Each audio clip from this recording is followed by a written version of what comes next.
și un buchet de flori. De viță. De viță. Aia este înlocuitor de apă.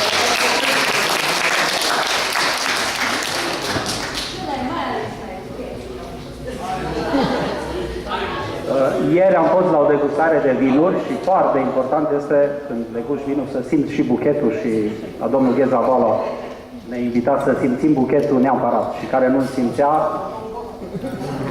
era rău. Până nu simte. Dați-mi voie să vă spun câteva cuvinte, un discurs foarte, foarte scurt. Dragi colegi și profesori, iată că au trecut 30 de ani de când am terminat acest liceu. În această perioadă ne-am răspândit în 8 țări: Germania, Italia, Franța, Ungaria, Elveția, SUA, Canada și Australia, de pe 3 continente. Iar în țară, colegii noștri locuiesc în mai multe orașe. Mulți dintre noi sunt căsătoriți și deja au copii mari. Nu știu dacă sunt și bunici. Eu am întrebat pe mail, dar n-am primit niciun răspuns. Poate îl primim acum. În această perioadă s-au schimbat multe în jurul nostru și de asemenea noi ne-am schimbat. S-a schimbat secolul, mileniul și s-a schimbat chiar și orânduirea socială. Ne-am schimbat și noi ca dimensiuni. Iar culoarea și desimea părului nu mai este aceeași. Și vârsta noastră este cu 30 de ani mai mare. Din păcate, chiar unul dintre colegii noștri a plecat din această lume, e vorba de Popescu.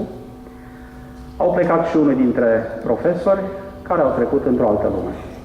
Dar un singur lucru a rămas neschimbat și anume acela că am fost elevi ai liceului Ioan Slavici, cum îmi place mie să-l numesc, actual Colegiul Național Moise Nicoară din Arad.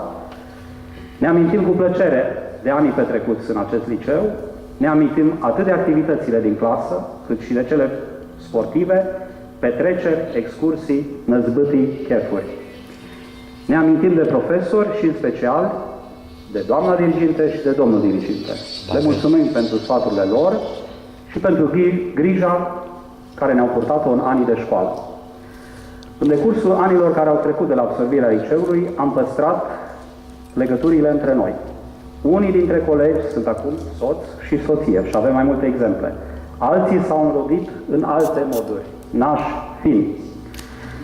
Unii dintre noi au fost colegi și de facultate și apoi colegi și de serviciu și sunt și acum colegi de serviciu. De fiecare dată când ne întâlnim, ne amintim cu plăcere că am fost colegi de școală. Vă mulțumesc tuturor, celor care ați reușit să veniți aici și de asemenea celor care vor veni la restaurant.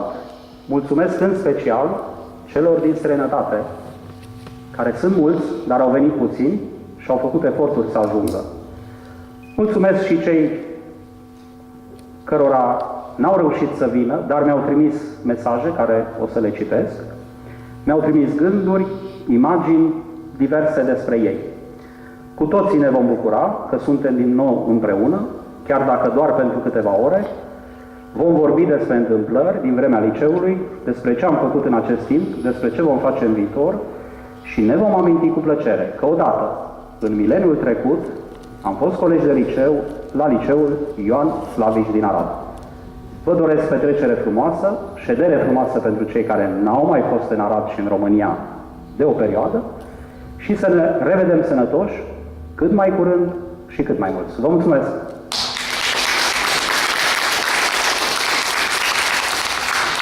Vă rog să mă iertați pentru insistența cu care i-am sunat pe unii dintre voi, le-am trimis mail în dorința de a-mi răspunde, de a-mi trimite poze, imagini, gânduri despre ei. Sper că nu am fost prea insistent.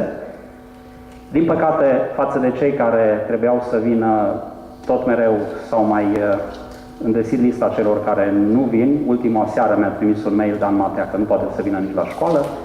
Corina Popovici tot ieri că are examen, îi dorim succes. Din păcate, asta e situația, suntem mulți, cu familii, cu diverse probleme, mai de sănătate, dar sper să ne simțim bine. Vă mulțumesc frumos!